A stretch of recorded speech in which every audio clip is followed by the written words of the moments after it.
रहते से कोई उसकी मदद नहीं कर रहा था। उन्होंने छत से बोतल उठाया और उसे डायरेक्ट अस्पताल लेके चला गया। अब पुलिस को भी सूचना दे दिया। हाँ, सभी मैंने मन सबने सजा के रखा। बहुत लेना चाहता था, सभी सावधानी काफी कार्रवाई होने तक के उसके बाद में सब कुछ होने के बाद मैं उसे अपने घर लेकर आ गया।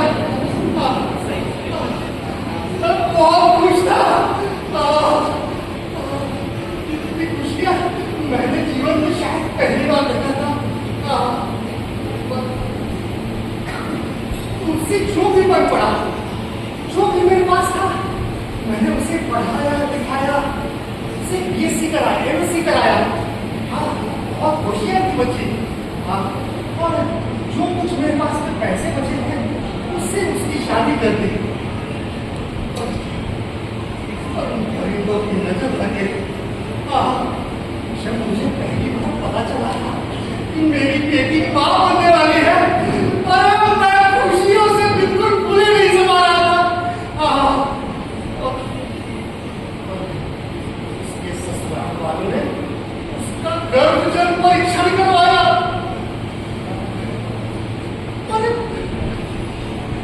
जब टेस्ट में पता चला कि बच्ची उसके घर पे है, तो वो प्लानिंग करने लगी उसका गर्भपात कराने के लिए। और ये एक बार नहीं, 2 बार नहीं, 7 बार हुआ। वो बेचारी गर्भपात के लिए तैयार नहीं होती थी। अरे मैंने दादाजी को समझाया कि अरे गर्भ में पल रहे बच्चे का लिंग नहीं था, ये कोई स्त्री दोष नहीं होता है। हाँ, अरे ये तो पुरुषों के क्रोमोसोम से डिसाइड होता है। आते हैं, मेरी ये नहीं सुनी, मुझे थक के बाद अरे घर से निकाल दिया। मैं अब आगे क्या करता? चली होकर उसके घर से वापस आ गया।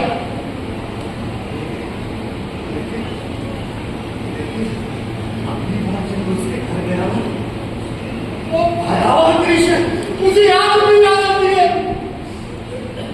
और उसकी सास, उसका ससुर, मेरा दामाद उसके बाल को पकड़ करके उसको घर से बाहर निकाल रहे थे, क्योंकि इस बार वो गर्भपात नहीं करवाना चाह रही थी। लोगों ने मिलकर उसके पेट पर जो लाखों घूसों से वार कर दिया। 5 महीने का गर्भ था उसका। सब कपड़ा खून से लथपथ हो गया।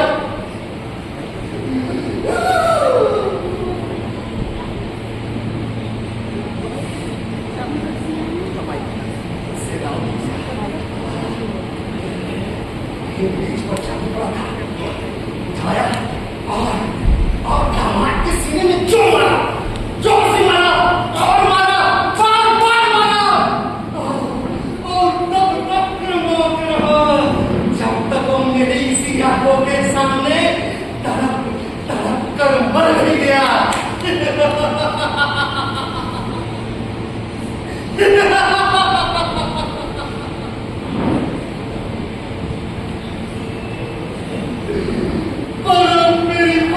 वापिस नहीं आ सकती है।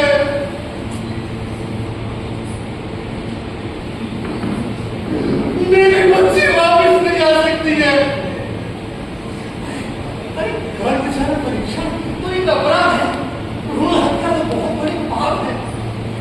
बेटी बचाओ, बेटी पढ़ाओ, अरे क्या मतलब है उन चीजों का?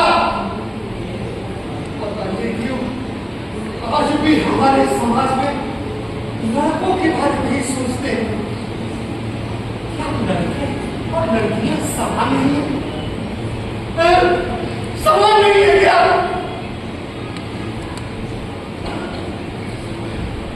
जज साहब प्लीज, मेरी एक रिक्वेस्ट आपसे, प्लीज जज साहब मुझे फांसी दे दीजिए प्लीज।